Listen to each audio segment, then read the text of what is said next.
ప్రియాత్మ బంధువులారా, శ్రీమద్ భగవద్గీత ద్వితీయాధ్యాయము సాంఖ్యయోగం. మనం ఈ సాంఖ్యయోగంలో ఇంతవరకు కూడా జ్ఞానానికి సంబంధించిన విషయాలు, అలాగనే ధర్మానికి సంబంధించిన విషయాలు మనం చక్కగా విచారణ చేసుకున్నాం. ఇక ఇప్పుడు అర్జునునికి ఒక సందేహం మనసులో ఉత్పన్నమైంది. ఏమంటది? ఏ విధంగా అయితే ఆత్మతత్వాన్ని చెప్పినారో ఆ విధంగా చక్కగా శీలించేటప్పుడు దాని వలన మనకి ఏమవుతుంది? యోగం అవాప్స్యసి, చక్కనైనటువంటి సమాధి స్థితిని పొందుతారు, చక్కనైనటువంటి కైవల్య స్థితిని పొందుతారు.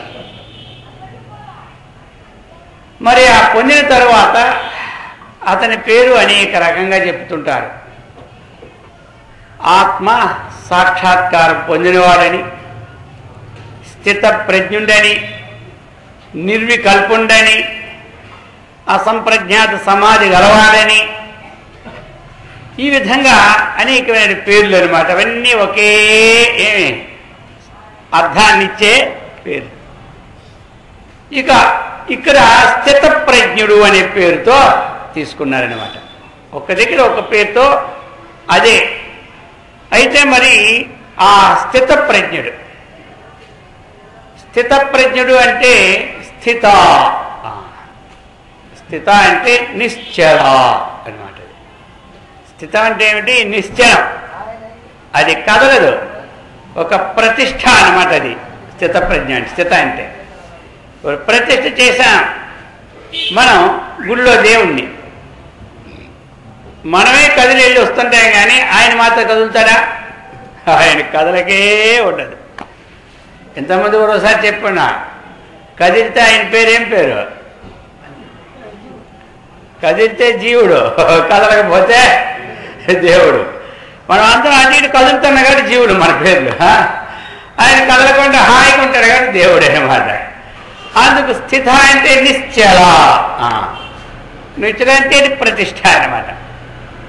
మరి ప్రజ్ఞ, ఏ ప్రజ్ఞ? ఇక్కడ మనకి ఏ సమాధినైతే శీలిస్తూ విజ్ఞానాన్ని పొంది అజ్ఞానాన్ని పోగొట్టినటువంటి ఏ బ్రహ్మజ్ఞానం అయితే ఉన్నదో అటువంటి బ్రహ్మజ్ఞానాన్ని ఇక్కడ ప్రజ్ఞ అని తీసుకోవాలన్నమాట.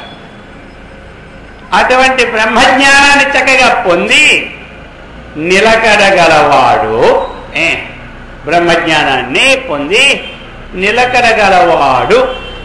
మరి అతడు ఏ విధంగా, ఆయన లక్షణాలు ఏ విధంగా ఉంటాయి, అతడు మరి ఏ విధంగా సుఖ దుఃఖాలు కలిగేటప్పుడు ఆయన ప్రవర్తన ఎలా ఉంటుంది, ఏ విధమైనటువంటి భాషతో సంచారం చేస్తాడు, మరి ఆయన ఏ విధంగా ఉంటాడు, ఏ విధంగా వ్యవహరిస్తాడు అన్నటువంటి విషయాలు తెలుసుకోవాలని అర్జునుడికి. ఎందుకు అంటే ఈ చెప్పిన ఆయన శ్రోత్రియం బ్రహ్మనిష్టం. మనం మంచి గురువుని ఆశ్రయించాలంటే ఎవరిని? శ్రోత్రియుని, బ్రహ్మనిష్టని గలవాడిని ఆశ్రయించాలి. ఇప్పుడు చెప్పారు శ్రీకృష్ణ పరమాత్మ, ఈయనున్నాడు, ఎంతవరకు ఉంటాడు? ఆ భారత యుద్ధం అయిపోయిందా, ఈయన పని అయిపోద్ది, మళ్ళీ ఈయన పోతాడు. పోయిన తర్వాత మళ్ళా ఎప్పుడైనా సరే మనం ఆశ్రయించాలంటే అటువంటి స్థితప్రజ్ఞలను ఆశ్రయించాలి, అటువంటి ఆ బ్రహ్మనిష్టను మనం ఆశ్రయించాలి. మరి వారు ఏ విధంగా ఉంటారో తెలుసుకోవాలి. ఎట్లా? లోకంలో తెలుసుకోవాలి కదా. మరి ఏ చిహ్నాలతో ఉంటారు, ఎలా మాట్లాడతారు, వారి పరివర్తన ఎట్లా ఉంటుంది, నేను ఎప్పుడైనా అటువంటి వారిని ఆశ్రయించాలి అంటే ఏ లక్షణాలను బట్టి వాళ్ళని తెలుసుకొని మళ్ళా ఆశ్రయించవలసి ఉంటుంది. ఎందుకు అంటే ఈ త్రిగుణములతో కూడిన మాయ ఎంత మనం చక్కగా నిష్ణాతులమైనా అదేం చేస్తుంటారు తెలుసు ఒకసారి, అది ధీమంతుడికి కూడా ప్రమాదాన్ని కలిగిస్తుంటారు. ఎందుకంటే ప్రకృతి యొక్క శక్తి అది. ఒక అయస్కాంత సన్నిధిలో సూది ఎలా ఉంటుందో ప్రకృతి సన్నిధిలో మనం ఆ విధంగా ఆకర్షిస్తుంది మనల్ని ప్రకృతి అనమాట. అందుకు ఆ ప్రకృతికి వశమైపోయిన తర్వాత జ్ఞానాన్ని కోల్పోతారు. కాబట్టి మళ్ళా జ్ఞానాన్ని పొందాలంటే ఎవరైనా ఈ విధంగా ఉన్నటువంటి వారు అటువంటి స్థితిలో ఉంటారో అదొక్కసారి చెప్తే బాగుంటుంది. రెండవది, ఈ సమాధి పొందినటువంటి వాని యొక్క మరి ఆ స్థితి లక్షణాలు కూడా తెలుసుకోవాలి. రెండు విధాల తనకి స్వయంకి ఉండాలి స్వకార్యము, స్వామి కార్యం. రెండు కార్యాలు కూడా చక్కగా ఉండాలని ఉద్దేశంతో అర్జునుడు అడుగుతున్నాడు.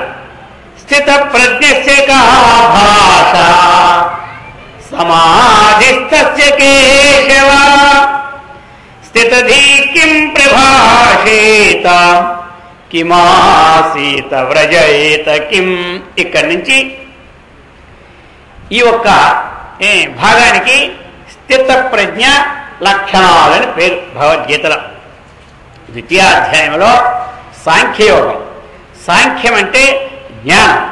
ఆ జ్ఞానాన్ని ఎవరు చక్కగా ధరిస్తారో అటువంటి జ్ఞాని ఏ విధంగా లోకంలో జ్ఞానం కలిగి వ్యవహరిస్తారో ఆ వ్యవహారాన్ని చెప్పినటువంటి ఏ గుణాలైతే ఉన్నాయో ఆ గుణాలని స్థితప్రజ్ఞ లక్షణాలనే పేరు పెట్టారు. స్థితప్రజ్ఞస్య కా భాష. అది భాష అంటే ఏమిటి? లక్షణం అన్నమాట. ఆయన లక్షణం, ప్రతిదానికి ఒక లక్షణం ఉంటుంది. తత్ర గంధవత్వం పృథివ్యా లక్షణం అంటాడు. పృథివీ లక్షణం ఏమిటి అంటే గంధవత్వం. గంధము గలది పృథివీ లక్షణం అంటాడు. శబ్దగుణకం ఆకాశం. రూపరహితత్వే సతి స్పర్శవత్వం వాయు అంటారు. వాయు లక్షణం ఏమిటి? రూపం ఉండదు, కానీ ఏముంటుంది? స్పర్శ ఉంటుంది. ఈ విధంగా లోకాలన్నిటికీ లక్షణాలు కొన్ని ఉంటుంటాయి. ఎందుకు? లక్షణ ప్రమాణాభ్యాం వస్తు సిద్ధి. లోకంలో ఒక వస్తువుని మనం సిద్ధి చేసుకోవాలి అంటే ప్రమాణం ద్వారా అయినా తెలుసుకోవాలి, లక్షణం ద్వారా అయినా తెలుసుకోవాలి. ఇది అన్నమాట మామూలు లక్షణం. వ్యవహారంలో కూడా ఒక కొత్తగా పెళ్లి చేసుకోవాలనుకుంటే మొట్టమొదటి ఏం విచారిస్తారు? ఆ అబ్బాయి లక్షణాలు ఎలా ఉంటాయి, ఈ అమ్మాయి లక్షణాలు ఎలా ఉంటాయి. అర్థమైందా? ఇక డబ్బులు కొంచెం ఎక్కువ తక్కువైనా పర్వాలేదు, కానీ లక్షణం సరిలేకపోతే ఆ వస్తువుని ఎట్లా మనం సిద్ధి చేసుకుంటాం, ఎలా స్వాధీనం చేసుకుంటాం అన్నటువంటి విషయాన్ని పరిశీలిస్తారు లేదా? పరిశీలన అదే. మరి ఈ స్థితి ఉన్న వాళ్ళ లక్షణాలు ఏమిటాయి? ఇది అవుతాడు ఇంతే. అక్కడ ఆ లక్షణాలు అనమాట. ఎలా ఉన్నాడు ఆయన, ఏ లక్షణాలు కలిగి ఉన్నాడు అన్నటువంటి. అయ్యో ఆయన పుట్టిన నుంచి మంచి లక్షణాలే అయితే ఆల్ రైట్, మరి పర్వాలే అని అంటారు. చెడు లక్షణాలు ఉన్నాయంటే అబ్బో నెలకి ₹1,00,000 తెచ్చుకున్నా ప్రయోజనం ఏమీ లేదు. పరిగెట్టి పాలు తాగే కన్నా నిలబడి నీళ్ళు తాగితే మంచిదంటారు. అందుచేత వద్దు, ₹10,000 అయినా చాలు, హాయిగా ఉంటుంది. ₹1,00,000 తెచ్చినా ఇల్లు వాకలు అమ్ముకొని అప్పులు చేసేవాళ్ళు చాలామంది ఉన్నారు. అందుచేత ఈ లక్షణాలన్నీ చూసుకొని ఎవరిని చూసుకుంటారు కదా. ఆ విధంగా ఇక్కడ మరి ఎప్పుడైనా ఆ వ్యక్తి ఈ లక్షణాలు కలవాలని ఎలా తెలుసుకోవాలి అనేటువంటి ఉద్దేశంతో కా భాష, అతని లక్షణం ఎలా ఉంటుంది?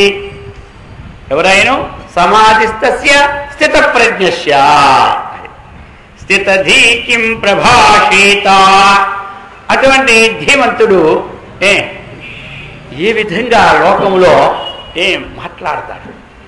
కిమాసీత, ఆయన ఏ విధంగా ఉంటాడు? ఈ ద్వంద్వాలు వస్తూ ఉంటుంటాయి. ఆ వచ్చినప్పుడు వాటిని ఏ రూపంలోనూ స్వీకరించి ఉంటుంటారు. మరి ఆ వ్యవహారంలో ఏ విధంగా ఆయన ఏ పరివర్తనలో మార్పు తిరగని ఉంటుంది అన్నటువంటి విషయాలని అడిగినాడనమాట. ఆయన ఎలా కూర్చుంటాడు, లేదు ఏ విధంగా నడుస్తుంటాడని సామాన్యార్థం అన్నమాట. అది భగవంతుడు చెప్తున్నారు. అర్జునుడికి ఎంత సూక్ష్మమైన బుద్ధి ఇప్పుడు కలిగింది. ఆ రోజు స్థూలం, ఈరోజు సూక్ష్మం.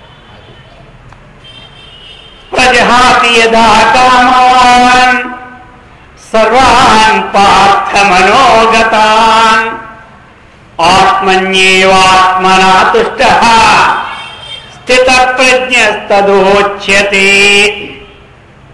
స్థితప్రజ్ఞుడు అంటే ఎవరంటే శ్రీకృష్ణ పరమాత్మ చక్కగా చెబుతున్నాడు.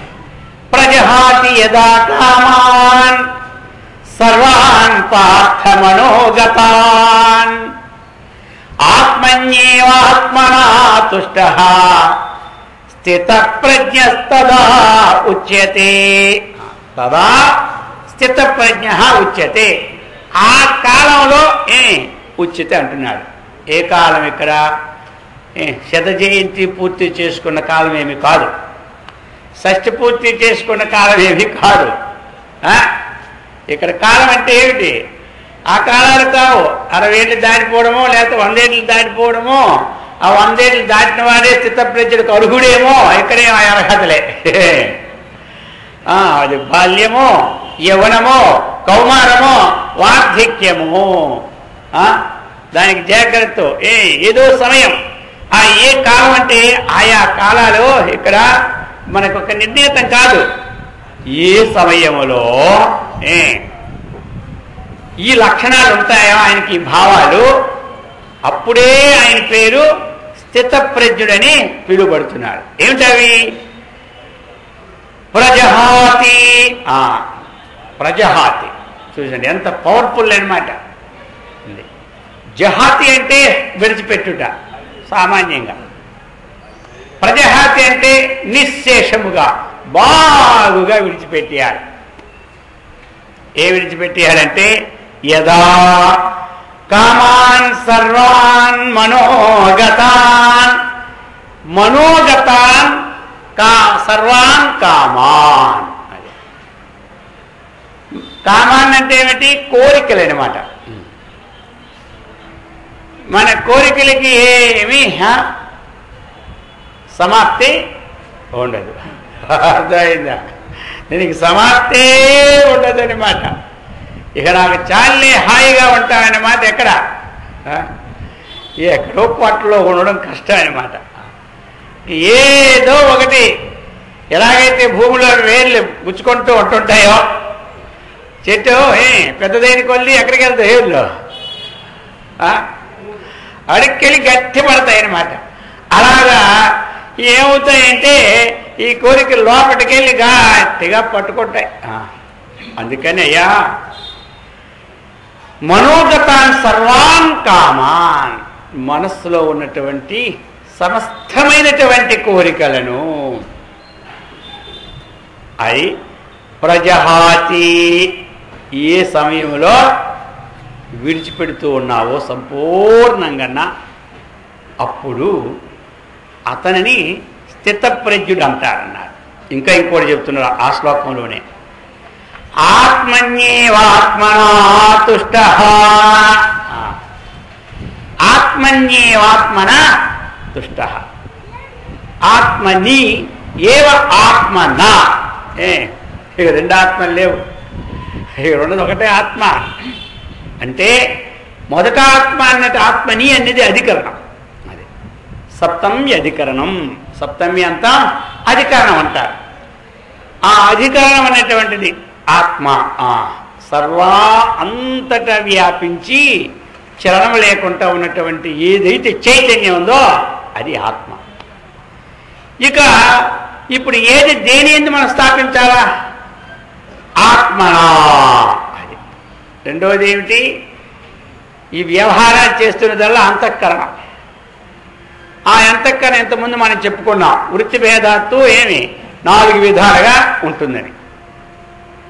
ఈ అంతఃకరణము ద్వారా అంటే ఇక్కడ మనస్సును తీసుకుందాం. అందరికీ వారికి భాషలో ఉండేది, నా మనసుకు తృప్తే లేదు, నా మనస్సు ఇప్పుడు సంతోషంగా ఉన్నది అంటుంటాం కదా. అందుచేత అటువంటి తన యందే తాను సంతోషం పొందమన్నారు. తన యందే తాను సంతోషం పొందేవాడు, తన యందే తాను సంతోషం పొందేవాడు. ఇక్కడ అది అంటే ఆత్మ ద్వారా ఆత్మయందు, అంటే తన మనస్సు ద్వారా, తన యొక్క అంతఃకరణం ద్వారా తన యందు తాను ఎవడైతే సంతోషాన్ని పొందుతూ ఉన్నాడో అటువంటి వాడు స్థితప్రజ్ఞుడు అన్నాడు. ఇందులో మనకి రెండు విశేషణాలు, ఒకటి కోరికను వదలమన్నాడు, ఇంకా తన యందే తాను సంతోషించమన్నాడు. ఈ రెండు విషయాలు. మరి కోరికలు ఎలా ఉంటాయి? అవి మనకి ఆ లోపట చీమలు ఎలాగ అప్పటికప్పుడు పుట్టలాగా ఉంటాయో అవి ఒక్కొక్కటి బయటకు వస్తుంటాయో ఆ విధంగా ఆ ఉత్పన్నం ఉంటూనే ఉంటుంటాయి.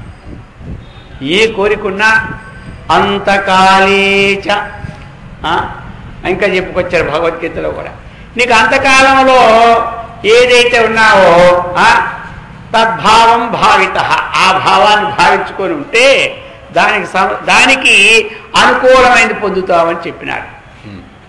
అందుచేత ఆయన ఏం చెప్పాడు, అంతకాలేచ మామీవ స్మరన్ముక్త్వా కలీభరం యః ప్రయాతి త్యజందేహం సయాతి పరమా గతిము అన్నారు. అందుచేత ఇప్పుడు మనకి అంతకాలంలో భగవన్నామాన్ని మనకు ఉండాలి అంటే అప్పటికప్పుడు ఉత్పత్తి కాదు, అప్పటికప్పుడు విచారణ కాదు. ఇప్పటి నుంచి విచారణ చేసుకుంటూ మనం ఈ సబ్జెక్టుని అందులో ఫీడ్ చేసుకోవాలి. ఇందులో అంతఃకరణ కంప్యూటర్లో మనం దీన్ని ఫీడ్ చేసి పెట్టాలి. తక్కిన ఫీడ్ చేసినా పైపడ పర్వాలేదు, కానీ ఏది ముఖ్యమో అది ఫీడ్ చేయాలంటేనే మనకు కష్టం. దానికి భిన్నమైనవన్నీ ఫీడ్ ఉంటాయి మన అంతఃకరణలో ఉంటారు. మన అంతఃకరణలో దానికి భిన్నమైనటువంటి ఏమున్నాయో ఆత్మజ్ఞానానికి భిన్నమైనవి అవి అనుకోకుండా ఫీడ్ అయిపోతుంటాయి. ఇది ఫీడ్ చేస్తూ ఉంటే అవదనమాట. ఎందుకంటే ఈ ప్రయత్నం ఎక్కువ ఉండాలి. మనం ఏ ఆత్మజ్ఞానం, ఏ భక్తి విశేషము, ఏ భగవదామృత పానము, ఇదంతా ఎలా ఉండాలి? దీనిలో ఉండాలి. ఇందులో ఉన్నది అంటే ఇది స్ఫురణకు వస్తుంది, లేకపోతే అంత తొందరగా రాదు. అందుకు చూడండి, చివరిలో మనకి చెబుతుంటాయి, జడభురుదుడు అనేవాడికి ఎంతగా ఉన్నా ఆ చివరి ఎందుకు లేని మీద ఉండిపోయింది అది మనస్సు. ఆ తల్లి ప్రసవించి అది పాపం చనిపోయింది. చనిపోతే ఈయన చిన్నప్పటి నుంచి లేని పిల్లని తీసుకొచ్చి ముద్దుగా ఆయన పెంచి లాస్ట్లో ఉన్నప్పుడు దాని మీద మనస్సు ఉండిపోయింది. అందుకనే మళ్ళీ ఆ కారణం చేత ఆ రూపంలో ఆయన తులసి వచ్చిందని చెప్పారు. ఎందుకు అంటే చెప్పినారు, ఈ మనస్సుకి అంత పవరు, అటువంటి విధానాన్ని ఆలోచించుకొని మనం ఏ విధంగా మసలాలి అన్న దానికి ఒక విశేషణానికి అవన్నీ ఉదాహరణలు మనకి. అందుచేత మనోగతాన్ సర్వాన్. మరి పోవాలి అంటే కోరికలు సామాన్యంగా పోతాయా చెప్పండి? కోరికలు పొమ్మంటే పోతాయా? దాంట్లో ఉన్న లాభ నష్టాలను విచారణ చేసినప్పుడే పోతుంది. దీనివల్ల నష్టం వస్తుంది అని తెలిసిపోయిందండి. ఒక వ్యాపారం మనం చేయాలనుకున్నాం, మనకు తెలియదు ఆ వ్యాపారం సంగతి. ఇక్కడ మార్కెట్లో 10 మంది పిలిచినాం పెద్ద వాళ్ళకి, అయ్యా నేను రేపటి నుంచి ఒక 20-30 లక్షలు పెట్టి ఒక వ్యాపారం చేద్దాం అనుకున్నాను, ఈ వ్యాపారంలో ఎట్లా మరి ఇది మేము అభివృద్ధి చెందగలమా, దీంతో మనం అనుకున్నట్టు ఏం అవుతుందా లేదా అని విచారణ మనం చేసామనుకోండి. అప్పుడు వారు చెప్పినారు, అయ్యో ఈ వ్యాపారం చేసి ఇప్పటికి 100 మంది నష్టపోయినారు, ఒక్కడు లాభం పొందలే, దీన్ని మళ్ళీ ప్రారంభిస్తే ఏమి లాభం అన్నాడు అనుకోండి. ఇప్పుడేం చేస్తాం? వీడి కోరిక పుట్టింది, ఆ వ్యాపారం చేస్తే ఎలా ఉంటుంది? పుట్టింది, పక్కవాడిని అడిగినాడు. ఇప్పుడు ఆయన ఏం చెప్పారు, ఈ వ్యాపారం ఇంతవరకు నా హయాంలో 100 మంది చేశారు, చేసిందల్లా పెట్టుబడల్లా పోయింది, ఆ డోళ్ళే మిగిలిపోయినాయి, అది ఏం చేయాలన్న. సరే ఇంకొద్దులే అంటాడు. మనం కోరిక వదలాలంటే అది ఊరక పోదు అనమాట. దాన్ని కూడా కొంత విచారణ చేయాలి. ఈ కోరిక వల్ల మనకి ప్రాకృత లాభమా, పరమార్థ లాభమా, ఏ వస్తువు ఉన్నది అన్నటువంటిది మనం చక్కని విచారణ చేసినప్పుడు ఎక్కువ లాభం వస్తున్నప్పుడు తక్కువ వ్యాపారం ఎవరు చేస్తారా ఒక పనికి ఎక్కువ లాభం వచ్చినప్పుడు పని అదే చేయాలి కదా. అదే పనికి తక్కువ లాభం వచ్చిన పని ఎవరు చేస్తాడు? అందుచేత అప్పుడు కానీ కోరిక విడిచిపెట్టలేము. కోరిక వల్ల వచ్చినటువంటి ఉపద్రవాలు ఏమిటి, మనకు కలిగినటువంటి కోరికల వల్ల లాభాలు ఏమిటి, ఏ కోరికలు లాభాన్ని ఇస్తున్నాయి, ఏ కోరికలు ఉపద్రవాన్ని కష్టాలని నష్టాలని తీసుకొచ్చి పెడుతున్నాయి, ఏది జన్మలకి అనుబంధం అవుతుంది, ఏ కోరిక జన్మరాహిత్యం చేసి ముక్తి సౌధాన్ని అందిస్తుంది అన్నటువంటి విషయాన్ని విచారణ చేస్తే అప్పుడు వదలగలం. లేకపోతే సామాన్యంగా వదిలిపెట్టడం ఎవరి తరమో కాదు. అందుచేత ఆ విచారణ ద్వారా ఏది పరమార్థానికి త్రోవ తీస్తుంది, ఏది ఈ జన్మజరాముక్తి ప్రవాహానికి త్రోవ తీస్తుంది అన్నటువంటి భావాన్ని ఇక్కడ మనం చూసుకొని అప్పుడు వదలాలి. ఇక్కడ సంపూర్ణమైన కోరికలైన మాట వచ్చింది కదా, మరి అన్ని కోరికలు వదిలేస్తే జీవనయాత్ర ఎట్లా? ఇప్పుడు మనం కష్టపడాలి, ఉద్యోగం చేసుకోవాలి, వ్యాపారం చేసుకోవాలి, తీసుకొచ్చుకోవాలి, జీవనయాత్ర చేయాలి, ఇవి మనకు ఉండాలి. ఇవి మనకి ఉండవలసిందే. అతి సర్వత్ర వర్జియత్ అన్నటువంటి సూక్తాన్ని పట్టుకోవాలి. కానీ వ్యవహారానికి శరీర యాత్ర జరగకపోతే దీని ద్వారా పరమార్థాన్ని పొందాలి. కాబట్టి ఈ యాత్రకు కావలసినటువంటి కోరిక ఇక్కడ కోరిక కాదు, అది అన్నమాట. అందుచేత అర్జున, ఏవైతే ఉన్నాయో కర్మబంధానికి కర్మబంధాన్ని కలిగించినటువంటి కోరికలు ఏవైతే ఉన్నాయో, జన్మబంధాన్ని విడదీయరాని కోరికలు ఏవైతే ఉన్నాయో అవి ఇక్కడ వదులుకోవాలి, అది అన్నమాట. అలాంటి వదిలిపెట్టి అప్పుడు ఇంకేం చేయాలి? ఆత్మని ఏవ, అది ఆనందానికి హేతువైనటువంటి వస్తువు మనలో ఉంది. తుష్ట అన్నారు కదా ఇక్కడ. ఆత్మని ఏవ ఆత్మన తుష్ట. తుష్ట అంటే ఏమిటి? సంతోషం. తుష్ట అంటే సంతోషం. దానికి ఉపసర్గ పెట్టానుకండి, సంతుష్ట అంటాడు. ఇంకా చక్కనేటువంటి సంతోషం అనమాట. సంతుష్ట అంటే మరి ఉపసర్గ పూర్వక తుష సంతోషే. కాబట్టి మనకి అది ఎప్పుడు సంతోషము.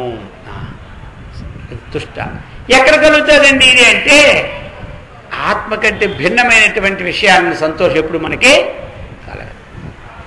అందుచేత తన యందు తానే సంతోషం ఉన్నారు. వేదాంత పంచదశిలో కూడా చెప్పి ఉన్నాడు, ఇయమాత్మా పరానంద పరప్రేమాస్పదం యతః. సంతోషం అంటే ఏమిటి? ఆనందం కదా. ఆనందం ఎక్కడుంది? ఆనందం ఎక్కడుంది? ఉపనిషత్తు చెప్పింది, ఆనందో బ్రహ్మేతి వ్యజానాత్ చెప్పేసింది. అర్థమైంది. ఆనందం అనేది అది బ్రహ్మస్వరూపంలోనే. ఆ బ్రహ్మ ఎవరు? తను అందుకే ఆత్మని ఇక్కడ అధికారం ఇచ్చినాడు. ఆత్మని ఆనందం. ఈమాత్మ అంటే ఈ ఆత్మ, ఇది ఈమాత్మ పరానంద. అది పరానంద అన్నాడు. పరానంద ఏంటి? ఉత్కృష్టమైనటువంటి ఆనంద స్వరూపం. ఎంతకంటే గొప్పదైన ఆనందం ఇంకెక్కడ లేదు. ఆనందానికి ఇంకేం చెప్పు? అందుచేత ఈ ఆత్మ పరానంద ఉత్కృష్టమైన ఆనంద స్వరూపం చేత పరప్రేమాస్పదం, పరమ ప్రేమకు ఆశ్రయమైంది. మనం అందరం ప్రేమిస్తున్నాం కదా వస్తువుని. ఏ వస్తువుని ప్రేమిస్తున్నాం మనం? అది ఇప్పుడు పరమ ప్రేమకు ఆస్పదం ఏమిటి? ఆత్మ. మనం వస్తువు తింటూ ఉన్నా వస్తువులోనే ఆనందం లేదు, నేను చెప్పుకున్నాం కదా. అంతఃకరణలో ఆనందం లేదు. ఆ వస్తువు తినేటప్పుడు ఏకాగ్ర చిత్తమై మన మనస్సు ఆత్మని ఆత్మనా, అక్కడ ఈ పరమాత్మ యందు ఈ మనస్సు అత్యంటున్నప్పుడు తనకి ఇష్టమైన వస్తువు తిన్నప్పుడు చక్కగా లైవ్ అయిపోయాయి. ఆ లైవ్ వల్ల ఏ ఆనందం అయితే కలిగిందో అది ఆత్మలో వచ్చిందని మనకు తెలియలే. ఆ వస్తువు తిన్నాం, ఎంత ఆనందంగా ఉందో అనుకుంటున్నాం. అర్థమైందా? అదే వస్తువు తనకి ఇష్టమైన వస్తువే, కానీ తన మనస్సులో కొన్ని చికాకులు ఏర్పడ్డాయి. అంతకుముందు ఆ వస్తువు తిన్నప్పుడు ఆనందం బాగా కలిగింది కదా. ఇప్పుడు తన మనస్సు అనేకమైన ఇంటి వ్యవహారాలు, ఒంటి వ్యవహారాలు చికాకు పడినప్పుడు అంతకుముందు ఆ వస్తువే తిన్నారు కదా, ఇప్పుడు ఆ వస్తువు పెట్టండి. అర్థమవుతుంది అందరికీ? ఇప్పుడు ఆ వస్తువు పెట్టండి. ఏది వేసుకుంటాడు కానీ అలా మొన్న ఇంతకుముందు చెప్పినంత ఆనందం ఇప్పుడు చెప్పండి. ఇప్పుడు ఎందుకు? ఈ వస్తువు మీద లేదు, దీనికన్నా బాకీ విషయాలు పోయేది ఇది మనసు. ఆ వెంట కన్నా ఇంకా కొంచెం ఎక్కువ రుచిగా తయారు చేసిన ఈ వస్తువు ఆ రోజు తయారు చేసిన దానికన్నా ఆ రోజు 10% ఇంకా మధురంగా బాగా చేశాడు అనమాట. ఇంత బాగా చేసినా ఇప్పుడు ఆనందంలే. ఆఖరికి అడిగారు, వీళ్ళు ఇంట్లో వాళ్ళని తిన్నారు కాబట్టి ఆ రోజుకి రుచి ఎలా తెలిసింది ఎవరికి? మిగతా వాళ్ళకి. ఏమండి మరి ఆ వస్తువు మొన్నటికి ఎలా ఉంది? ఉందలే, బాగానే ఉందలే అంటాడు. మరి అంటాడు. కానీ పూర్వం నేను పొందిన ఆనందాన్ని ఇప్పుడు చూసారు. ఎక్కడ ఉంది ఆనందం చెప్పండి? వస్తువులో ఉందా? వస్తువులో ఉంటే ఎప్పుడు తిన్నా ఆనందం ఉండాలి కదా. అది ఎప్పుడు తిన్నా ఉండదు. అది ఎక్కడ? అందుకని ఆ అంతఃకరణంలోనూ లేదు ఆనందం. మనసులో కూడా ఆనందం లేదు. మనసు ఎవరంగా ఉండేటప్పుడు తింటే ఎక్కడ ఆనందం వస్తుంది? అందుచేత ఈ మనస్సు ఏకాంతంలో పరమాత్మతో లయమవుతున్నది ఇష్టం వస్తున్నప్పుడు అప్పుడు మనకేమైపోయింది? ఆనందం అన్న. అందుకని ఆయన అక్కడ లేదు ఈ మహాత్మ పరానంద పరప్రేమాస్పదం యత. పరమ ప్రేమకు ఆస్పదం తన స్వరూపంలో ఉన్నటువంటి దివ్యశక్తి అన్నమాట. అది ఇప్పుడు మనము అందరినీ పరస్పరంగా లోకం కాబట్టి ప్రేమించాలి. అందరినీ ప్రేమిస్తున్నాం, అందరినీ ఒకరికొకరు ప్రేమించుకుంటున్నాడు లేదా? గురువు శిష్యుని ప్రేమిస్తున్నాడు, శిష్యుడు గురువుని, శిష్యుడు గురువు గారిని ప్రేమిస్తున్నాడు, స్నేహితులు ప్రేమించుకుంటూ ఉన్నారు. అలాగని అందరూ ఏంటి? ప్రేమ. ప్రేమ అన్నది ఏమిటది? అది స్వరూపము, అది ఒక ప్రీతి అన్నమాట. ఆ ప్రీతికి ప్రేమ అన్నారు. ప్రేమ అనేది ఒక ప్రీతి, అది ఒక వస్తువు నందు ప్రేమ ఉంటుంది. అది కొంతమందికి కొన్ని వస్తువులు అంటే మహాప్రేమ, అది అనమాట. ఆ వస్తువు చూడగానే చక్కని ప్రీతి కలుగుతుంది కాబట్టి దాన్ని ప్రేమ అన్నారు. అయితే ఇప్పుడు ప్రేమకు ఆస్పదం ఏమిటి చెప్పండి? ఇప్పుడు తండ్రిని కొడుకు ప్రేమిస్తాడు, కొడుకుని తండ్రి ప్రేమిస్తాడు, భార్యని భర్త ప్రేమిస్తుంది, భర్తని భార్య ప్రేమిస్తున్నారు. దేన్ని చూసి ప్రేమిస్తున్నారు? తనకు సంబంధమైన ప్రేమ ఒకట, లేకపోతే ఈ యొక్క శరీరమైన ఆకార రూపాన్ని ప్రేమ? మరి ఒకవేళ శరీరమైనటువంటి ఆకారాన్ని చూసి కానీ ప్రేమించినట్లయితే, మనము శరీరమైనటువంటి ఆకారాన్ని చూసి వాళ్ళు ప్రేమించినట్లు అయితే, ఆ రూపంలో ప్రేమించినట్లయితే, ఈ శరీరంలో ఉన్నటువంటి ప్రాణం పోయిన తరువాత ఏది అంతకుముందు ప్రేమకు ఆస్పదమైన వస్తువు దగ్గర ఉందో మనకి, ఈ శరీరంలో ప్రాణం పోయిన తర్వాత కూడా ఆ వస్తువు దగ్గర ఉందో లేదు చెప్పండి? అందరికి అర్థమవుతుందా? ఇప్పుడు ఒకరినొకరు ప్రేమిస్తున్నాము, ప్రేమకి ఈ పిండమే మనం ఆస్పదం అనుకుంటే, ఈ శరీరమే ఆశ్రయం అనుకుంటే, మరి ఈ శరీరంలో ఉన్న ప్రాణం బయటికి పోయిన తరువాత, అంటే ఆత్మ శరీరం వదిలిపెట్టిన తరువాత శరీరం ఎదురుగా ఉందా లేదా? మరి ఇప్పుడు ప్రేమిస్తున్నావా? ప్రేమిస్తున్నావా? ఎందుకు ప్రేమించడం లేదు? మరి దేన్ని ప్రేమించినట్టు ఇప్పుడు మనకు అర్థం చేసుకోవాలి. మనం ఇప్పుడు శరీరాన్ని ప్రేమించినట్టయితే శరీరం మన ఎదురుగా ఉంది. అది అన్నాడు ఉంచుకుంటారండి. ఎవరు అమెరికాలో ఉంటే వాళ్ళు రాకపోతే అది ఒక ఐస్ బాక్స్ పెట్టి 3 రోజులు ఉంచుతారు. అందుకని ఎక్కువ ఉంచడానికి అవుద్దా? అది లేదు. ఒకవేళ ఒకరు ఎక్కువ పూట ఉంచుకొని పక్క వాళ్ళు అడుగుతారు, ఇంక మేము భోజనాలు చేయొద్దా, ఇంక వంట వండుకోవక్కర్లేదా అంటే, శవానికి తీసుకుపోలేదు, ఏం ఊరికని ఎంతమంది చావలేదు, మీరే పెట్టుకున్నారు 2 రోజులు అని వాళ్ళు తిడతారు మనల్ని. అర్థమైందా? అందుచేత మన ప్రేమకు ఆస్పదం శరీరమా? కాదు. కానీ నిజంగా ఆత్మనే ప్రేమిస్తున్నాం. మనం ప్రేమించే ఎవరిని ప్రేమిస్తున్నాం? కానీ ఆత్మను ప్రేమిస్తున్నాం అనేటువంటి విజ్ఞానం మనకు లేదు. అది అంతే. ఆత్మను ప్రేమిస్తున్నామని ప్రేమించుకుంటే అది విజ్ఞానమైంది. కనబడుతున్న ఉపాధిని ప్రేమిస్తున్నామంటే అజ్ఞానమైంది. ఇంతే తేడా. ప్రేమ వద్దని చెప్పలేదు ఇక్కడ. వైరాగ్యం ఇక్కడ ఏంటి? ఆ ప్రేమ వదిలి పారేమని చెప్పారా? అదేమీలే, ప్రేమ వదిలిపోవడానికి ఇక ఎక్కడ ఎవరెవరికి భగవద్గీత ఎవరు చెప్పారు? భగవద్గీత ఎవరు చెప్పారు చెప్పండి? కృష్ణ పరమాత్మ గృహస్థుడా సన్యాసే? గృహస్థుడే. వినేవాడు ఎవడు? అర్జునుడు. అర్జునుడు సన్యాసే గృహస్థుడా? గృహస్థుడే. వదిలిపెట్టి వెళ్ళిపోని చెప్పాడేంటి ఆ గృహస్థుడు? ఈ గృహస్థుడికి ఏం చెప్పాడు? భగవద్గీత చెప్పాడు. మరి భగవద్గీత ఎవరు చదవాలండి అడుగుతారు కొంతమంది. ఎవరు చదవాలంటే అందరూ అన్నీ వదిలిపెట్టారు, నువ్వు చదవమని చెప్పారా? చెప్పేవాడు ఆయనే గృహస్థుడు, వినేవాడు గృహస్థుడే. మరి అన్నీ వదిలిపెట్టిపోమని చెప్పాడు ఎక్కడైనా? ఆయన వదిలిపెట్టి పోతా ఉంటే నీకు బుద్ధి ఉందా లేదని అడిగాడు ఎవరు?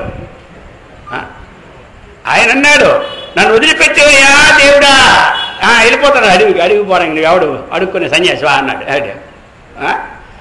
నువ్వెవడో చెప్పు. నువ్వు ఒక రాజుగా అండి 10 మంది భోజనం పెట్టడం మానేసి భిక్షమెత్తుకొని చేసి సిగ్గులేదయ్యా అని సరిగ్గా నోరు మూసుకున్నాడు ఎవరు? అర్థమైందా? అది చేత ఇప్పుడు మనం సరే ప్రకరణానికి వద్దాం. ఈ ప్రకరణంలో ఇప్పుడు మనం ఆత్మనే ప్రేమిస్తున్నాం. చూడండి, ఒక దగ్గరండి ఒక సన్యాసి అంటే ఒక స్వాములు వారు వెళ్ళారండి. వెళ్ళి ఆ ఊర్లోనండి సప్తాహం పెట్టారు. ఏం పెట్టారు? సప్తాహం. 7 దినాల కార్యక్రమం. అని ఒక భక్తుడు ఉన్నాడు. ఆయన చాలా మంచి స్వామీజీలు అంటే ఇష్టము, ఇలాంటి సేవనం అంటే ఇష్టము. పోతాడు ఆ స్వామీజీ సాయంకాలం కరెక్ట్గా ఆయన 7 గంటలకి ఉపన్యాసం ప్రారంభిస్తారు. కొన్ని దగ్గర పల్లెటూర్లు కదా, ఆయన అలాగనే ఒక 8:30 వదిలేస్తుంటాడు. సరే, ఈయన చూశారు భక్తుడు చూసి సరిగా 7 అందరూ స్టార్ట్ అయిపోద్ది 7 గంటలకి. ఆయన ఎప్పుడు వస్తాడు? 7:05, 7:10 వస్తుంటారు రోజును. ఎవరు? అందరూ కూర్చొని ఒక్కలే వచ్చాడుకోండి, చూస్తే కనబడతారు లేదా? ఇప్పుడు అందరూ వచ్చినప్పుడు ఒక్కలే వస్తుంటే అది చూసేవాడు కనబడతారు కదా. అది కనబడితే స్వామివారు చూశారు, వచ్చినాడు. మరి ఎందుకంటే వెళ్ళిపోయేవాడు ఎక్కడ కూర్చోవాలి? ముందు కూర్చోకూడదు. ఇది ఒక్కడ లేచేది అందరూ లేచి వెళ్ళిపోతాడు ఏదో అని. అందుకే తొందరగా వెళ్ళిపోయినది అక్కడ కూర్చోవాలి అనమాట. ఈ వచ్చేవాడు కూడా వెనకనే కూర్చుంటాడు. సరే, స్వామివారి ఉపన్యాసం చెప్తుంటే వాడు ఎప్పుడు టైం చూసుకుంటుంటాడు. ఎవరు? ఆ కూర్చున్నాడు. టైం చూసుకొని సరిగా 7:05కి వచ్చాడు అనుకోండి, వెంటనే 7:33 లేచిపోతాడు. 7:33. సరే, స్వామివారి మధ్యలో అడగాలంటే రోజు అంతే టైము. 7:05కి వస్తాడు, 7:33కి లేచిపోతాడు. సరే, ఇలా 6 రోజులు అయిపోయింది. 7వ రోజు కూడా అయిపోవచ్చు, అదే లేచిపోతున్నాడు. సరే, లాస్ట్ రోజు ఉపన్యాస సన్మాన కార్యక్రమం ఏర్పాటు కాబట్టి ఆయన అటు ముఖం తిరిగేసరికి ఇలా కొట్టాడు. ఎవడైనా అక్కడ తప్పని కొడితే నాకు ఎంత చూస్తారనమాట. చూస్తే ఇలా అన్నాడు. వెంటనే వచ్చాడు ఎవరు?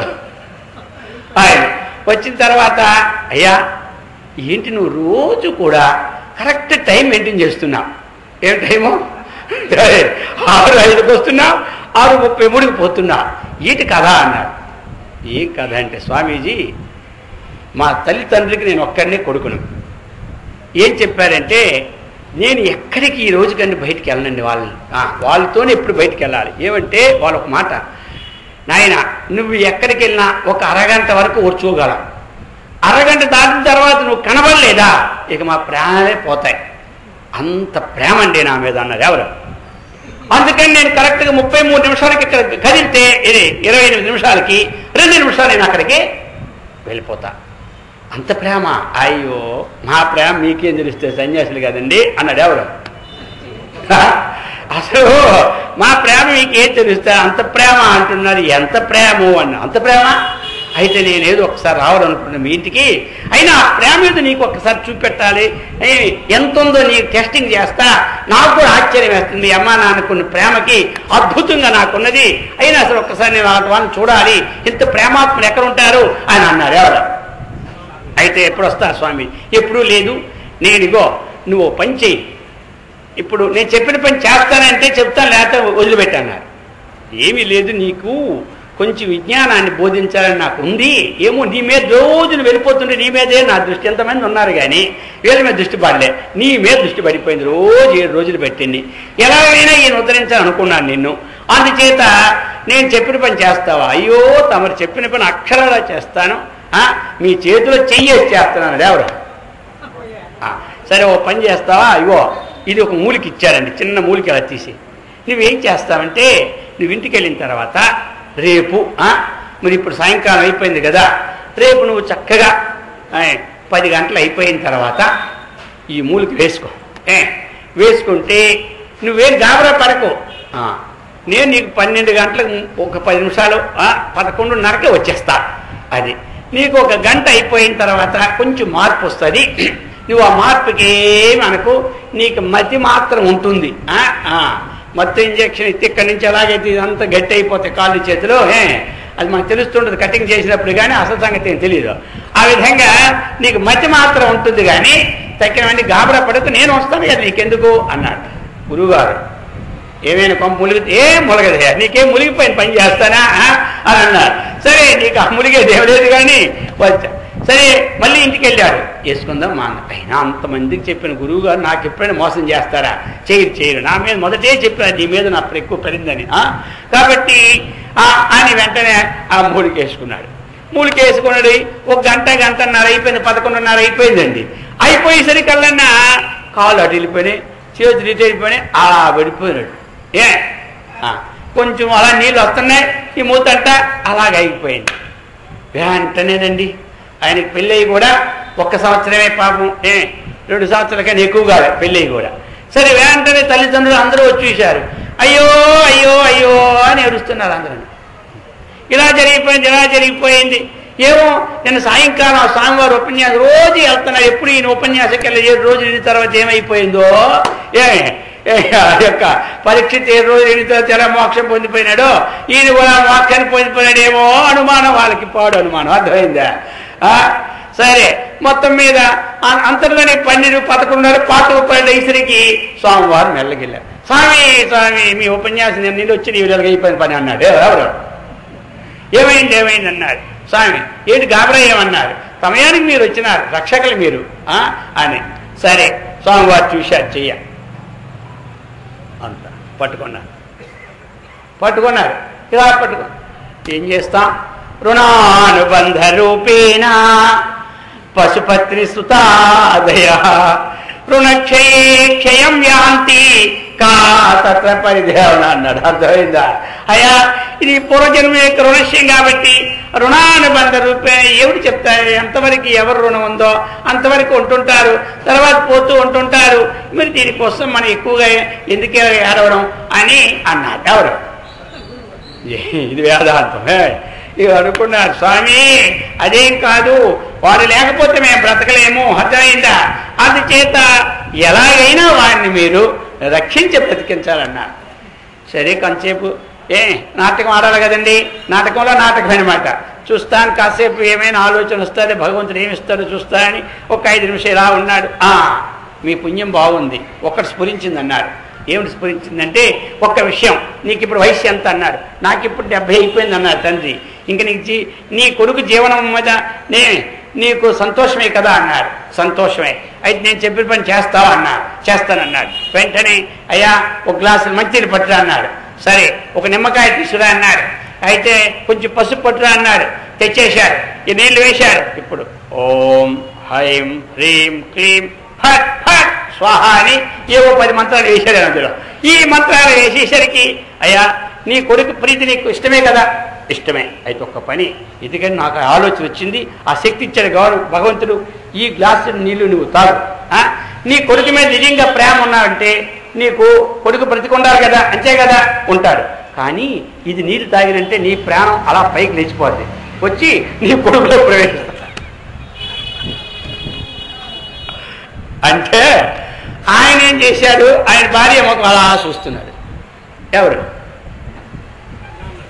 ఏమయ్యా ఆవిడ ముఖం చూస్తుంటే ఏమీ లేదు, నేను ప్రాణం వదిలేని సిద్ధమే కానీ ఈవిడ పోషణ ఎట్లా? ఇన్నాళ్ళ కోడలు చూస్తున్నారా పాడా? ఇప్పుడు అర్థమైందా? ఈ అలాగా చూడండి, ఇప్పుడు చూసారా ఎంత ప్రీతో. తనందాక వస్తే తగు తెగదాట. అందరూ తగు మనిషిలాగే ఉంటుంటాడు. అందరికీ తగులు తీరుస్తుంటుంటాడు, బాగానే వేస్తుంటాడు అన్నింటినీ. తనకు వచ్చేసరికి మాత్రం మామూలు. ఇక చూశాడు, అంతే అయిపోయింది. ఇక ఈ పని అయిపోయి ఇక మరి ఇంక తాగితే ఇంకెప్పుడు తాగుతాడు. అమ్మ ఇప్పుడు ఆ తల్లికి చెప్తున్నాడు అన్నమాట, అమ్మ నువ్వైనా కాస్త తీసుకుంటే నీ కొడుకు బతుకుతారే కదా అంటే, అయ్యో సతికి పతియే దైవం కదండి, అందుచేత నేను ఎప్పుడు ఆయన పతిసేవ చేసుకుని ఉండాలి కదండి, నేను ఎలా తీసుకుంటాను అంది. ఎవరు అయిపోయి వింటున్నాడు అన్నీ. ఎవరు వీడికి మతి ఉంది కదా. అరే నువ్వు మాట్లాడలేడు మళ్ళీ అది తీసిన దాకా. హరి ఏం దుంపాదేగా, నేను ఏమి రాకపోతే భోజనం చేయడం ఉండలేనండి వాళ్ళు, నేను సస్తూ ఉంటుంటే హాయిగా ఉన్నారు. అయ్యయ్యో గురువుగారు చెప్పింది బాగానే ఉంది, అంత ప్రేమ అన్నారు, నేనే కొట్టిపారేసాను, మా ప్రేమ మీకేం తెలుస్తుందని లోపల మతి ఉంది కానీ బయటకు అనలేదు. ఇప్పుడు అత్తి మళ్ళీ ఆ మూలికి పోవాలి. ఇక వెంటనే ఒక్క పెళ్ళయింది కదా ఆయన భార్య, 2 సంవత్సరాలు. వెంటనే భార్యని పిలిచాడు. ఎవరు? ఈ సన్యాసి, ఈ యోగి స్వామీజీ పిలిచి, అమ్మా ఇగోండి ఇది గొప్ప ఘనకార్యమైన పని, భర్త ప్రాణాలని నువ్వు కాపాడేవంటే నీకు అన్ని పేపర్లో టీవీలు ఇచ్చేస్తా రేపే. సతీ సుమతి, సతీ సావిత్రి వీళ్ళందరూ ఎంత పేరు పొందారు తెలుసా? వాళ్ళందరూ జీవనాన్ని త్యాగం చేసి ఈ రోజు అన్ని టెక్స్ట్ బుక్లో సిలబస్లో ఉన్నాయి, అలాగే నీకు సిలబస్లో వేయించేస్తున్నాడు. ఎవరు? ఏంటి స్వామీజీ మీ గాబర ఏంటి అన్నారు. ఆవిడ చాలా చదువుకుంది మనిషి, నేను బిఏ, అందుకని మీ గాబర ఏమిటి అన్నారు. ఏమీ లేదు, ఈ తీర్థం తాగితే నీ ప్రాణం మీ భర్తలోకి వచ్చేస్తుంది, ఇక నీవు లోకానికి ఏమిటి ఆదర్శకాలు అయిపోతావు. తన ప్రాణాన్ని కోల్పోయిన భర్త ప్రాణాలు రక్షించిన మహాపతివ్రత అని పేరు వచ్చేస్తుంది అన్నారు. ఆగండి స్వామి, నా సంగతి అయితే మీకు తెలుసు, అసలు ఏమిటి నీ సంగతి అన్నది. ఎవరు? ఏమీ లేదు, మా తల్లిదండ్రులకి నేను ఒక్కదాన్నే. ఇప్పుడు నేను చచ్చానని తెలిస్తే వాళ్ళు ఇద్దరు చచ్చిపోతారు, పోయేవాడు ఒక్కడే చస్తున్నాడు కదా, పోనేవాడు అనేసింది. ఎవరు?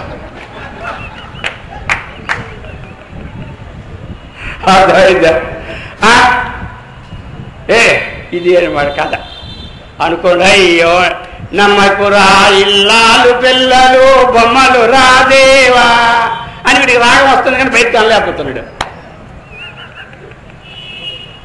సరే కొంచెం ఆలోచించిన భార్య చదువుకుంది కదా బిఏ. స్వామీజీ ఒక్క విషయం ఏమిటంటే, మీకు నేను శరణ పొందుతున్నాను. ఏమిటా? ఏమీ లేదు, మీకు పిల్లలు లేరు, జల్లరు లేరు, మీరు పోతే ఏడ్చేవాళ్ళు లేరు, కాబట్టి ఆ నీళ్ళు మీరే తాగేసి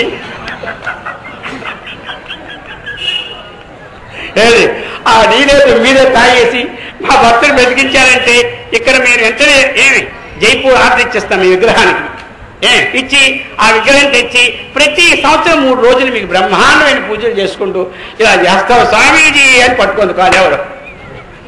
ఈయన అనుకుంటున్నాడు మా తల్లిదండ్రులు ఒకంతు కానీ స్వామీజీకి అసలు పెడుతుంది మా భార్య ఎంత దాయి అనుకుంటున్నాడు లోపటే. ఎవరు? ఈయనకి మతి ఉంది కదా ఇది.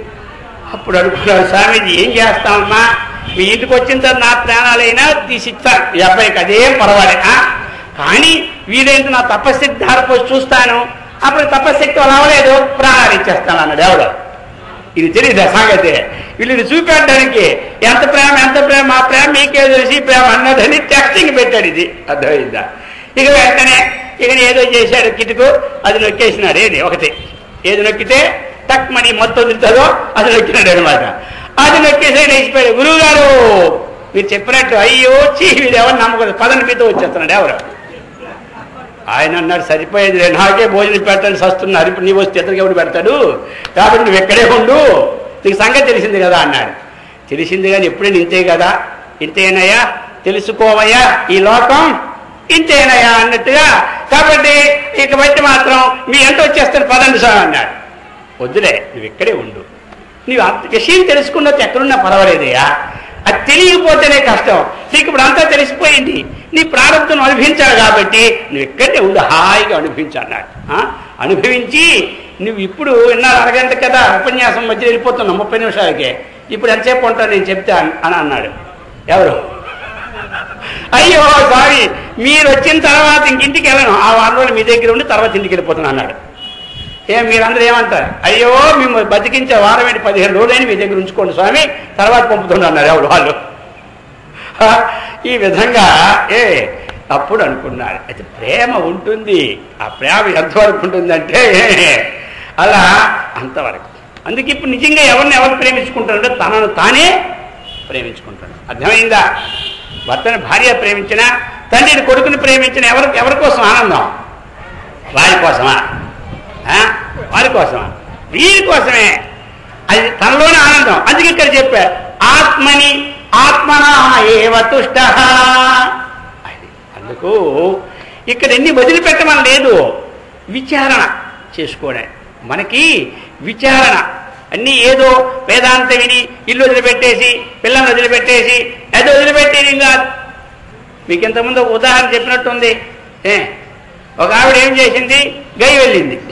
గై వెళ్ళిన మీకు ఏది ప్రీతిని అడిగితే నాకు ప్రీతి మా భర్త గారే ప్రీతి అని అక్కడ వదిలేసింది. అక్కడ ఆ చెట్టు కింద పాపం యాత్ర ఇంటికి వస్తే భర్త సంతోషం అన్ని బాగా జరిగాయంటే ఏమండి మాట్లాడకండి మిమ్మల్ని అక్కడే వదిలేసాను అంది. ఎక్కడ? గైలో చెట్టు కింద. ఇదే వదలడం. కాబట్టి ఏది వదలాలో ఏది లేదు తెలుసుకోవాలి. వదిలేయమని వేదాంతం ఎప్పుడు చెప్పదండి. అర్థమైందా? ఉండి విచారణ చేసుకొని సారమేది గ్రహించుకోవాలి. మీరందరూ ఎక్కడికి పోవక్కర్లేదు, ఇక్కడనే ఉండాలి, సారాన్ని గ్రహించుకోవాలి. అది అన్నమాట. అది గ్రహించుకొని దాని ధర్మాలను అడ్డమే మనకి శ్రేయోదాయకం. అది చెప్పుకొచ్చారు. అర్జున ఈ విధంగా ఆత్మన్యేవనాతుతః స్థితప్రజ్ఞః తదా ఉచ్యతే. ఇప్పుడు చెప్తున్నారు. అందుచేత శృతి కూడా చెప్పింది యదా సర్వే ప్రముచ్యంతే కామాయేస్య హృది శ్రితాః అధమత్యోమృతో భవతి అత్ర బ్రహ్మ సమశ్నుతే అని దీనికి ఉదాహరణగా ఒక శృతి శ్లోకం చెప్పారు. యదా సర్వే ప్రముచ్యంతే సర్వే కామాః యథా ఎప్పుడైతే హృది శ్రితాః హృదయంలో ఆశ్రయించుకున్నటువంటి సమస్తమైన కోరికలు నిశ్శేషంగా పోతూ ఉన్నాయో అత్ర బ్రహ్మైవ సమలీయంతే. ఇంకా అక్కడ ఒక అర్థం స్ఫురింపచేశాడు. బ్రహ్మజ్ఞాని యొక్క ప్రాణాలు ఎక్కడికి పోవు. ఆ జ్ఞానం కలగనప్పుడే ఈ లింగ శరీరం గమనాగమనాలు ఉన్నాయన్నమాట. ఎప్పుడైతే మనం ఈ ఆత్మ సాక్షాత్కారం పొందినామో మన శరీరం ఎక్కడ పోతూ ఉండదో అప్పుడు అత్రైవ ఎక్కడ విడిచిపెట్టాడో ఆత్మ సర్వవ్యాపం కాబట్టి అందులోనే లీనమైపోతుంది. ఒక కుండలో నీళ్లున్నాయి. ఏమున్నాయి? మనకి కుండలో నీళ్లు ఉన్నాయి. అయితే ఆ నీళ్లు ఉండేటప్పుడు ఆ కుండలో మనకి ఏమంటాం? ఘటాకాశం అంటాం. ఆ ఆకాశం ప్రతిఫలిస్తే అది ప్రతిఫలించకపోయినా ఒక ఖాళీ కుండ కూడా ఉంటే ఆ అవకాశాన్ని కూడా ఘటాకాశం అంటారు.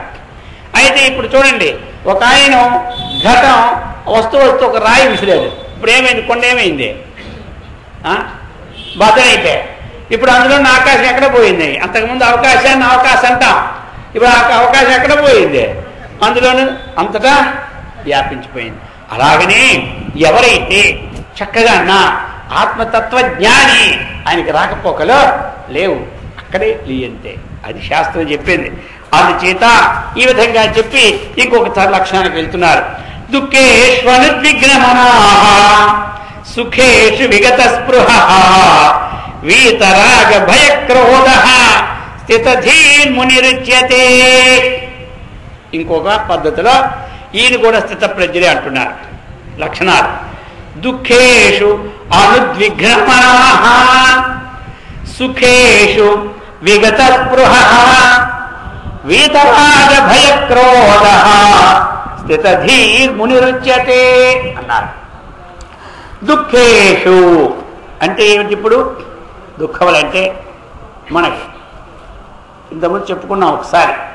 దుఃఖాలు ఎన్ని అంటే ఎన్ని చెప్పాలి చెప్పండి? మనం 3 దుఃఖాలు. మానవుడికి కాదు, పుట్టిన ప్రతి ప్రాణికి ఎన్ని దుఃఖాలు అంటే 3 ముచ్చటగా 3. అంతకంటే ఎక్కువ లేవు లోకంలో. బ్రహ్మదేవుడికి కలిగిన ఈ 3 దుఃఖాలే, ఇంద్రుడికి కలిగిన ఈ 3 దుఃఖాలే, చంద్రుడికి కలిగిన ఈ 3 దుఃఖాలే, మన మానవుడికి కలిగిన ఇవే, పశుపక్షాలకు కలిగిన ఇవే. కాబట్టి ఈయన ఏం చేస్తాడయ్యా స్థితప్రజ్ఞుడు? దుఃఖేషు, ఏమి దుఃఖం? ఒకటి శరీరానికి సంబంధించిన వ్యాధులు ఒక దుఃఖం. ఏవో జీవులు మనకి కొన్ని మనకంటే భిన్నమైన జీవులు ఉంటాయి కదా, అనేకమైనటువంటి ఏవో కుక్కలో లేకపోతే దోమలో లేకపోతే పాములో తేల్లో ఇలాంటివన్నీ. వీటి చేత ఎప్పుడైనా మనము అవి మనకు కలిస్తే వాటి బాధ మనకు కొన్ని ఉంటాయి. అటువంటి అవి ఒక ఇంట్లో ఉండి వెళ్ళలేదనుకోండి, లేదా దుఃఖమే దుఃఖం. అర్థమైందా? ఈ ప్రకారముగా ఆ జీవుల వల్ల కలిగేవి ఆది భౌతిక దుఃఖాలు. ఇంకా అకారణంగా కొన్ని వస్తుంటాయి, అతివృష్టి, అనావృష్టి, ఈ పిడుగులు, ఈ భూకంపాలు, అనేక ఈ మధ్యన కొత్త పేర్లు పెట్టారు, సునామీలు, ఇవన్నీ వస్తుంటాయి అన్నమాట. ఇవన్నీ కూడా ఆదిదైవిక దుఃఖాలు. ఈ దుఃఖాలు వచ్చేటప్పుడు ఆయన ఏ విధంగా ఉంటాడని కదా, అందుకు చెప్తున్నాడు, అయ్యా అనుద్విగ్రమణాహ. అది ఏ దుఃఖం వచ్చినా సరే, దుఃఖం రాకముందు ఏ విధంగా ఆయన అంతఃకరణ ముఖం ఉందో, దుఃఖం వచ్చిన తర్వాత కూడా అలాగే ఉంటుంది. ఎవరికే? ఈ జ్ఞానికి. మన మాట కాదు, మనకి టైంలో ఒక్క నిమిషంలో మారిపోద్ది ఫేస్ మొత్తం అంతా, యాక్షన్ అంతా రియాక్షన్ అయిపోద్ది మనకి. అర్థమైంది కదా? అందుచేత ఎలాగుంటాడయ్యా ఆయన అంటే ఇది చెప్పారు, దుఃఖేషు అనుద్విగ్నమనాః. ఎంతటి కష్టం వచ్చినా సరే అది ఏమి చేయలేదు. ఒకనొక సమయంలో అండి ఒక యోగి అన్నమాట, మంచి జ్ఞాని తిరుగుతున్నాడు. అలా ఆయనకి ఏమైపోయిందంటే దాహం వచ్చింది. దాహం వస్తే సంధ్యా సమయం 7 గంటలు 6 గంటలు అది. వెంటనే అది దానికి ఏమిటే అటు ఇటు వీధి రోడ్లు ఉంటాయి. ఒకటి దొడ్డికి రోడ్డే, అటు వీధికి రోడ్డే, 2 ఉంటాయి. ఈ దొడ్డితో రోడ్లో పోతుంది. అలాగా రైట్ సైడ్ చూస్తే అక్కడ తడకలాగా ఉంటే గబాలని ఆయన ఇక్కడ తడకనేసి అక్కడ నీళ్లు కనబడ్డాయి. నీళ్లు కనబడితేనండి గబక్క నీళ్ళు తాగేశాడు అంతే ఆయన. ఎందుకంటే దాహం చుట్టూ అది పిపాస. దాసికి సప్పుడైంది. ఆ గృహిణి ఏదో బాత్రూంలో స్నానం చేస్తుంది. వెంటనే ఎవరో వచ్చి నన్ను అవమానం చేయడానికి వచ్చేసాడు, ఇప్పుడే పారిపోతున్నాడని చెప్పేసింది. వెంటనే కేకలేసి భర్త ఏం చేశాడు, వెనక ముంచోడుకుంటూ కత్తి పట్టుకున్నాడు. ఆ కత్తి అక్కడ ఉంటే గబాలు వెళ్ళి ఎవరనేసి అని ఇతరే కదా ఇప్పుడు వెళ్తున్న ఎవరు మనుషులు ఇక్కడ లేరు, ఈయనే అని పిచ్చోడు ఇలా చేశాడని చెప్పి వెంటనే ఆ చెయ్యి కొట్టేసాడు ఆయనకి. ఎవరికి కింద పడిపోయి చెయ్య చూసుకోలే. ఆయన పోతున్నాడు, ఎవరు పోయినాడు, అలా పర్లా దూరం పోయినాడు. వీడికి అప్పుడు వణుకు పుట్టింది. ఏమిట్రా చెయ్యి పడిపోయినా వీడు వెళ్ళిపోతున్నాడు, ఏమిటి మరి అర్థం కాలేదని వెంటనే వెళ్ళి ఆయన పాదాల మీద పడ్డాడు. కాస్త పడిన తర్వాత అయ్యా తప్పు క్షమించాడు, ఏం చేసావని అన్నాడు. ఇదేమి చెయ్యి కొట్టి అప్పుడు చూసుకోండి ఎవరు ఆయన, అప్పుడు చూసుకోమన్నాడు చెయ్య. ఏమిటంటే ఇక్కడ అదంత బ్రహ్మజ్ఞానమైనటువంటి ఆ స్థితి వేరు, ఆ స్థితప్రజ్ఞ యొక్క అఖండాకార స్థితి అనమాట. అది అలాంటిది ఒకటి. మరి దుఃఖేషు ఇంకా ఇంకో స్థాయికి వద్దాం. ఇప్పుడు అది చెయ్యి మాట కలుగునేమండి. రామతీర్థ ప్రవచన చెబుతూ ఉన్నారు. ప్రవచన చెప్తూ ఉంటుంటే వెంటనే ఆయనకు లెటర్ ఇచ్చారనమాట, టెలిగ్రామ్ ఇచ్చారు, అర్జెంట్ టెలిగ్రామ్. అలా చూసుకున్నాడు, అక్కడ పెట్టేశాడు. ప్రవచనం చేస్తూనే ఉన్నాడు బ్రహ్మాండంగా. ప్రవచనం అయిపోయాక పక్కవాడు అడిగారు. అడిగిన తర్వాత ఏంటి ఇంతకు అర్జెంట్ లెటర్ వచ్చింది అంటే టెలిగ్రామ్ ఏమిటి అన్నారు. ఏమీ లేదయ్యా, నాకున్నవాడు ఒక్కడే కొడుకు, ఆయన పోయేదని వచ్చిందయ్యా అన్నాడు. మామూలుగా ఆయన పోయేదని వచ్చింది అన్నాడు. ఈయన అనుకున్నాడు పోయాడు, చచ్చిపోయాడని వస్తే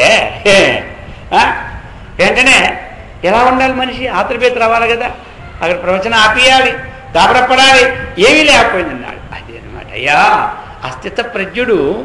దుఃఖేషు ఇలాంటి దుఃఖాలు వచ్చినప్పుడు అనుద్విగ్న మనాహ, అది ఎలా ఉంటాడని అడిగారు కదా అర్జునుడు. ఆయన ఏమి ఉద్వేగాన్ని చెందకుండా ఎలా ఉన్నాడో అలా ఉంటాడు. సుఖేషు విగత స్పృహ, ఇంకా ఏం చెప్పారు, సుఖేషు విగత స్పృహ అన్నారు. మనకి సుఖాలు వస్తాయి, సుఖముఖ వికారము, దుఃఖముఖ వికారం. ఆ సుఖాలు వచ్చినప్పుడు కూడా ఈ సుఖం వచ్చింది కదా అన్నటువంటి ఈ సుఖ సంబంధమైనటువంటి స్పృహ ఇచ్ఛ ఆయనకి ఏమీ ఉండదట.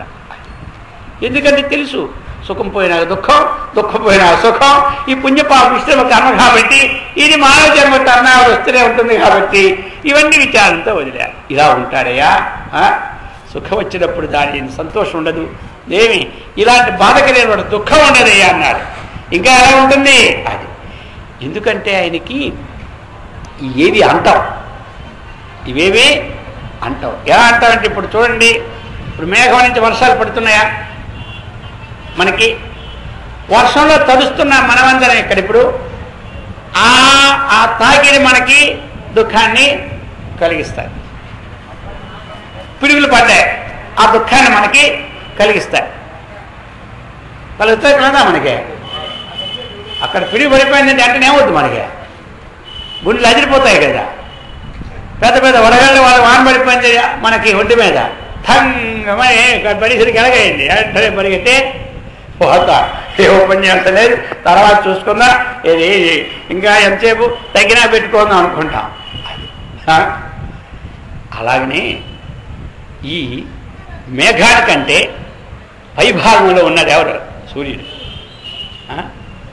మేఘము కంటే పైభాగంలో ఎవరున్నాడు? సూర్యుడు. ఇప్పుడు ఆ సూర్యునికి ఇవేమైనా ఉన్నాయా? ఈ తాకిడే ఏమిటి? ఈ తాకిడేమే ఆయనకి లేదు. ఆయన ఎప్పుడూ ఒకలాగే ప్రశాంతం. అలాగనే ఈ ఆత్మజ్ఞాని ఒక సూర్యప్రకాశం మొదలై ఉంటే ఈ ఆత్మకి ఎంత అధోభాగంలో ఉన్నటువంటి బుద్ధి నిశ్చయం ద్వారా ఈ మనస్సు పనికి వచ్చినటువంటి శరీరానికి వచ్చిన వ్యధలు ఈ ఆత్మకేమి తెలిసింది కదా అందరికీ. పైభాగంలో ఉన్నటువంటి ప్రకాశమానమైనటువంటి సూర్యునికి ఈ కింద పడేటటువంటి జల్లు తాకిడి ఆయనకుంటుందా? ఉండదు. అలాగనే ఈ అంతఃకరణం అన్నిటికీ ప్రకాశాన్ని ఇచ్చి లోపల ఉంది పరమాత్మ. ఆ పరమాత్మ స్వరూపం తాను నిత్యాత్మ విజ్ఞాన సాధనతో అయిపోయాడు. ఇప్పుడు ఏమైపోయింది మనకి? ఈ మనసు వ్యధలన్నీ వాటికి లేదు. అది చెప్పారు ఇక్కడ. దుఃఖేషు అనుద్విగ్రమా, అది ఇంకా సుఖేషు విగత స్పృహ. సముద్రం నుంచి తరంగాలు వస్తూ ఉంటుంటాయి. ఆ తరంగాలు ఏదైనా ఒక మట్టి ముద్దను ఉన్నాయి కరగదీసి పారేస్తుంటాయి.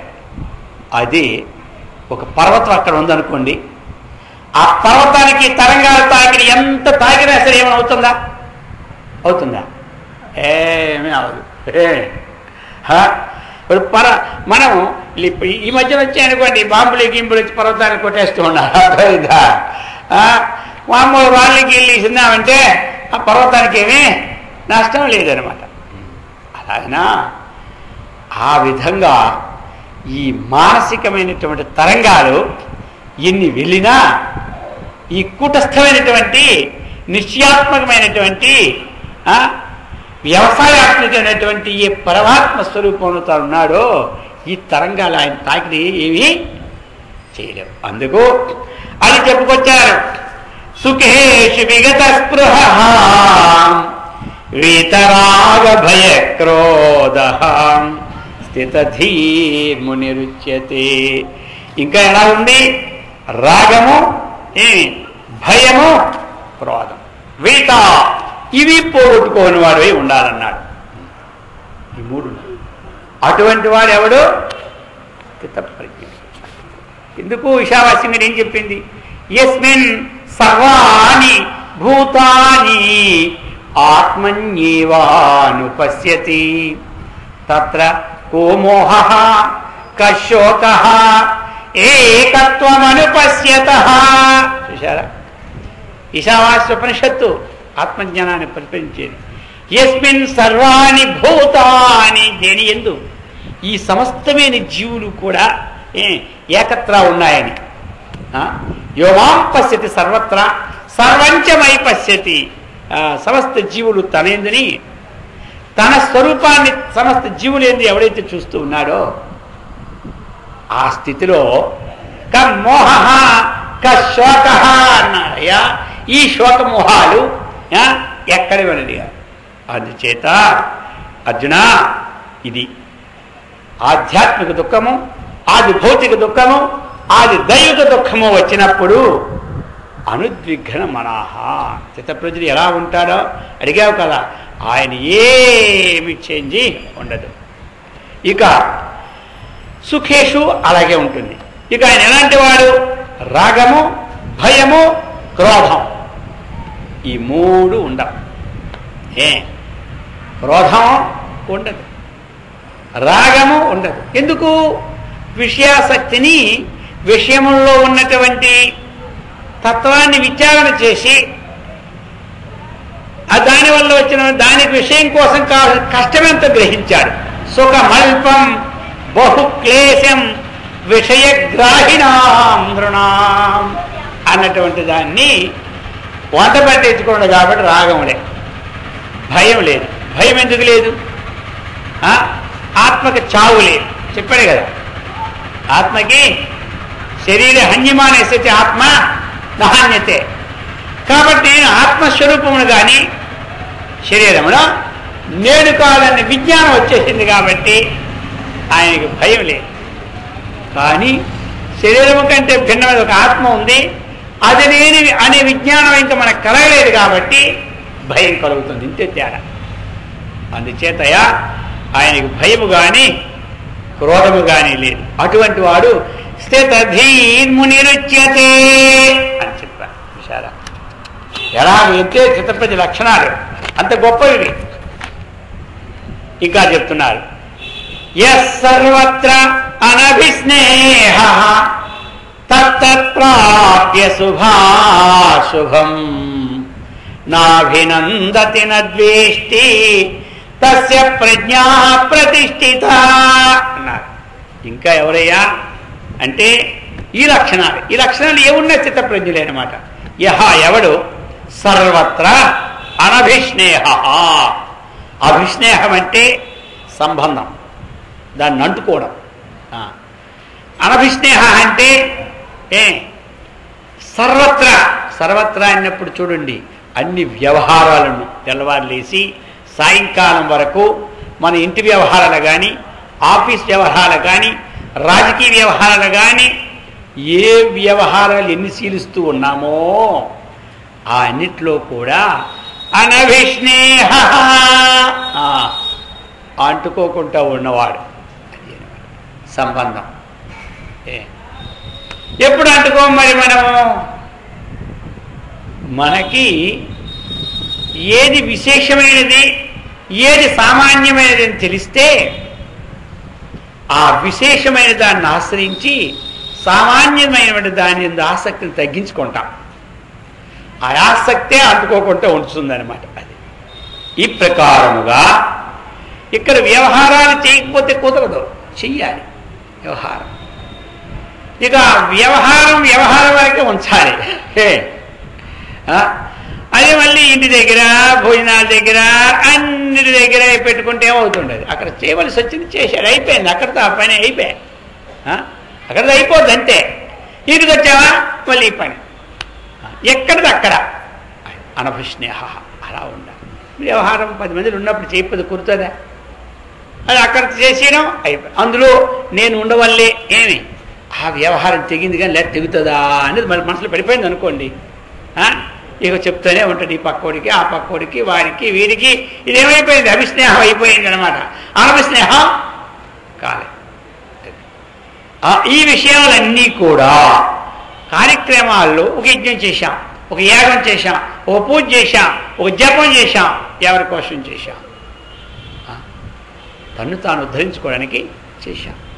ఉద్ధరేదాత్మనాత్మానం ఆత్మానం అవసాదయేత్.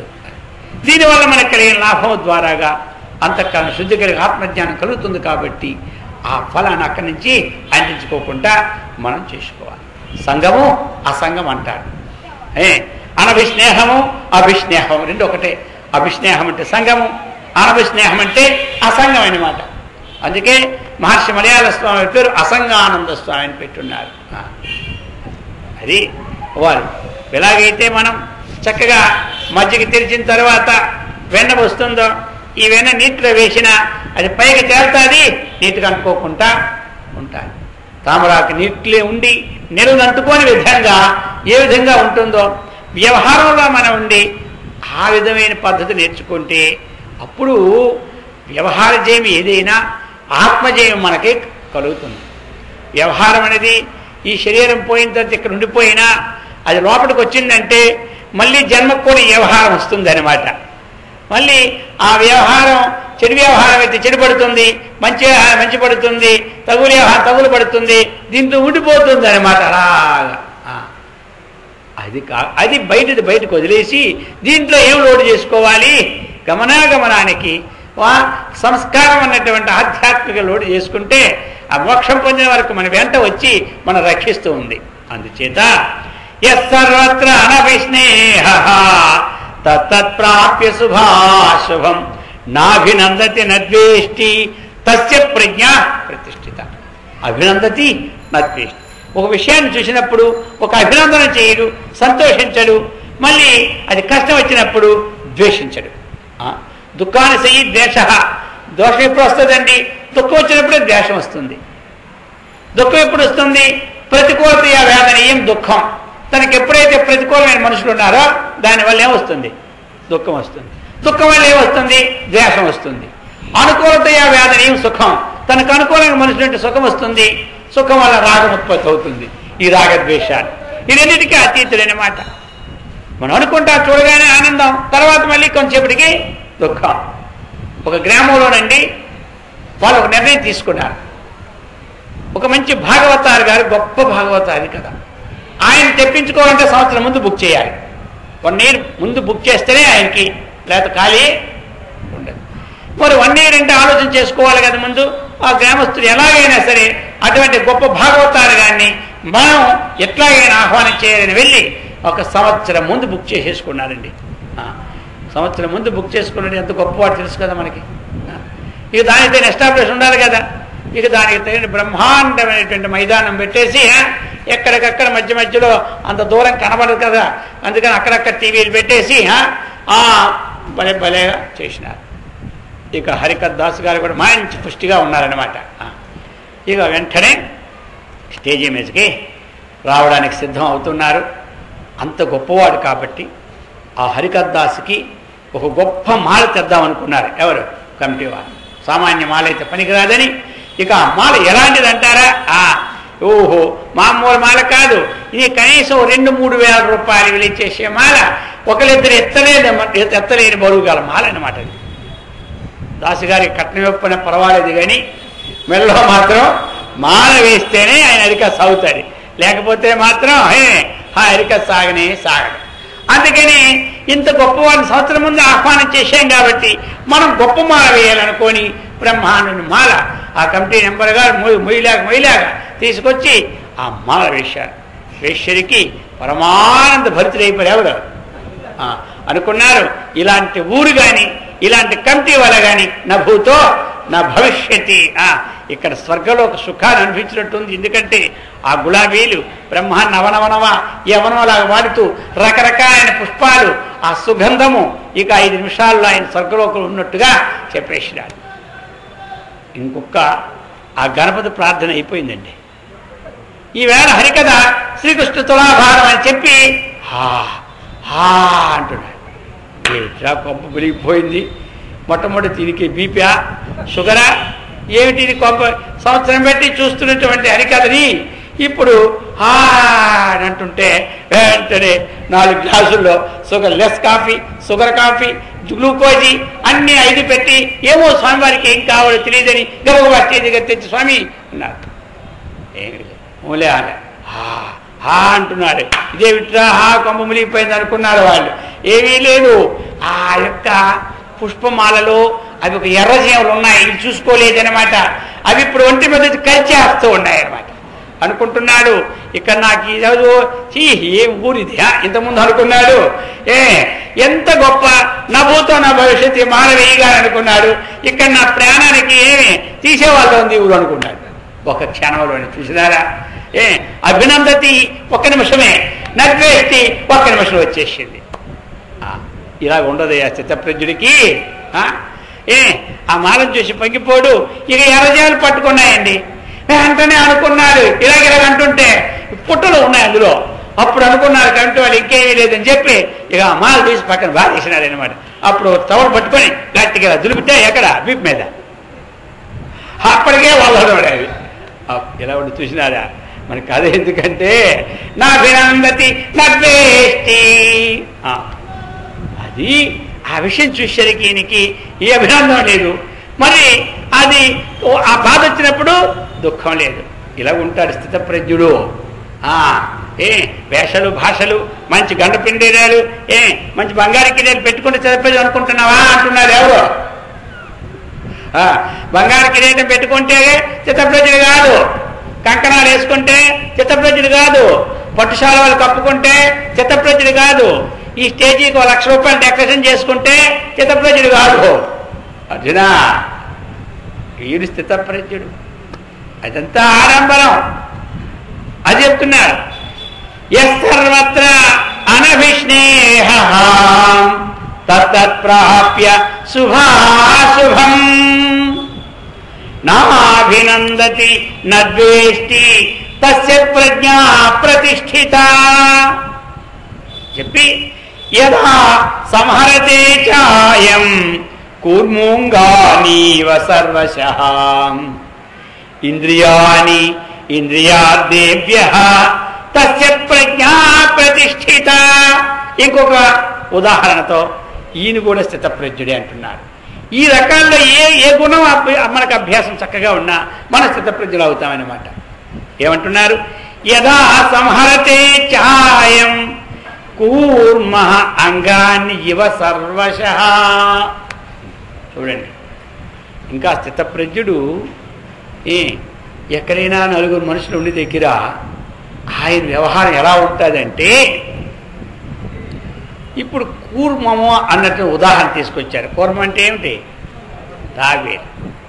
తాబేలు ఇక్కడ ఉందనుకోండి, వెంటనే మనం నలుగురు మనుషులు గలగలాడించుకొచ్చాం అనుకోండి, ఏం చేస్తుంది? అది అన్ని లోనకే ముడుచుకుంటాం.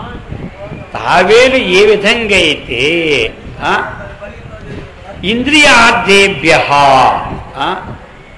ఆ విషయాలు వచ్చినప్పుడు తన అంగాలు లోనకి ఇచ్చుకుంటారో, తాబేలు విషయాలు ఎప్పుడైతే ఆ శబ్దం కానీ దానికి వచ్చింది, ఒక శబ్దం మంచి శబ్దం వచ్చింది, దాని తగిన గాలి వచ్చింది, ఇవి వచ్చేసరికి తాబేలు ఏం చేసింది? అవి అంగాలన్నీ లోను. ఆ విధంగా సర్వశః. సర్వశః అంటే ఏమిటి?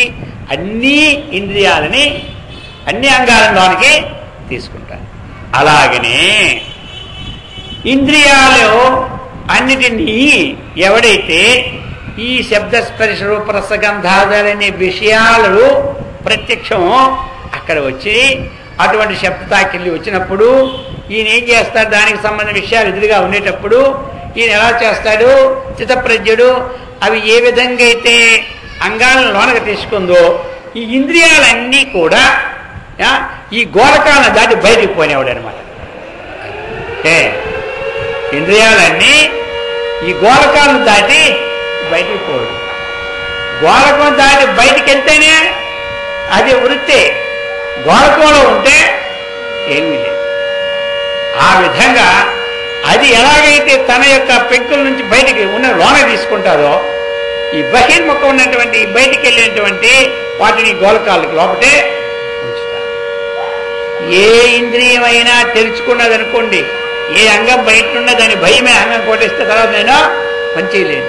అలాగే ఏ ఇంద్రియం తెరుచుకున్నా ప్రమాదమే. ఇప్పుడు రాత్రిపూట అండి ఇంచుమించు ఒక 6 దర్వాజాలు మనకున్నాయి. 4 దర్వాజాలు, 4 పక్కల 4, ఒకటి తూర్పుకి, ఒకటి పడమటికి, ఒకటి ఉత్తరకి, ఒకటి దక్షిణకి.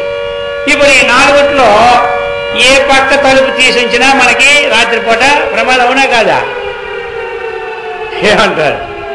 రాత్రిపూట ఏ పక్క తలుపు తీసినా డైరెక్ట్గా దొంగ రావడానికి అవకాశం ఉంటుందన్నమాట.